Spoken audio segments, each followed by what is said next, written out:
Hey everybody, welcome back. It is time for the round of 12 predictions video.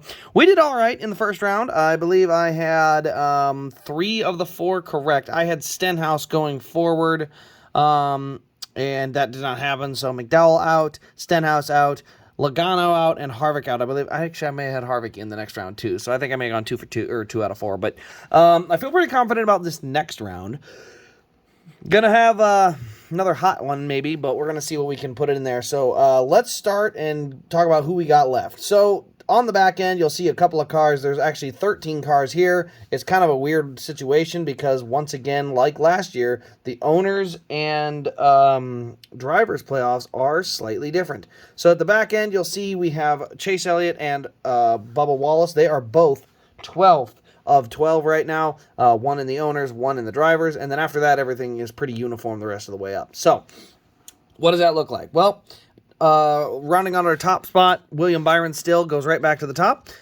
Second, Martin Truex Jr., even though he had a real tough first round, good news is he survived, so he goes right back to the top. Then Denny Hamlin, Kyle Larson, Chris Buescher, Kyle Busch, Christopher Bell, Tyler Reddick, Ross Chastain, Brad Keselowski, and Ryan Blaney in the rest of those top 11 spots. So, we're going to talk about who I think goes on. So, let's start with part 1. Who goes through? We got Texas, Talladega, and the Roval. Well, between those 3 races, I really like the speed at both Texas and the Roval, so I don't care what happens at Talladega for these 3 guys right here. I think the speed's going to be good enough there. These 3 guys are moving on. I don't think that's really, I don't know how you put it. I don't think that's going to be controversial. Now, we move on to this next batch here. So, we're going to talk about these other 3 races, Texas, Talladega, and the Roval again. Starting at a big points deficit back here. But that being said, it is the Roval. I like Chase's chances of getting points at the Roval if he needs them, or going for the win if he needs to as well. I'm going to move that on.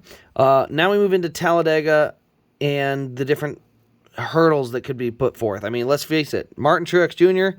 had a pretty bad round 1. But that really doesn't mean anything because there's been a lot of guys that have had bad rounds and then can turn around and recover and have great second and third rounds. So I do think that Martin Truex Jr. Is going to move on with his larger point gap at the top of the field. So that puts us at 5. We have 5 of our 8 already picked out. Technically 4 on the driver's side.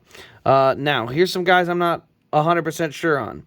I'm not really sure on Ross Chastain right now. I'm really concerned on his speed. I will say I like Tyler Reddick. I like him on the road courses mainly. Good speed. I like his chances. Chris Buescher also really good results on both Talladega and the road courses. Love this car, by the way.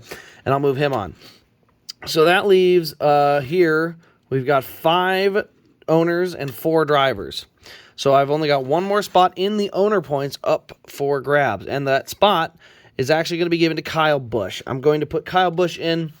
Now, Ryan Blaney is another one I'm very tempted to, but I just haven't seen the speed out of the 12 car, so he goes out on the driver's end, or on the owner's end. I see Brad Keselowski going out literally just based on points. He doesn't have a lot of points.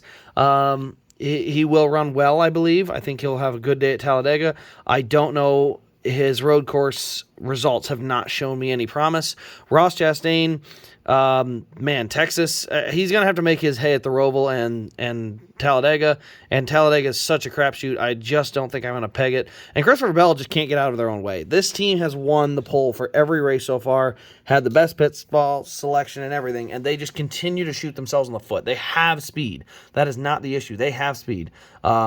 But he did win the Roval last year, although it did take a sign falling on the track, because without that, he would have been out of this round. So I'm actually going to peg Christopher Bell to go out in this round in the drivers. However, I am actually going to peg Christopher Bell to make it on the owners. So this will be the 1 car that makes it on the owners, but not the drivers.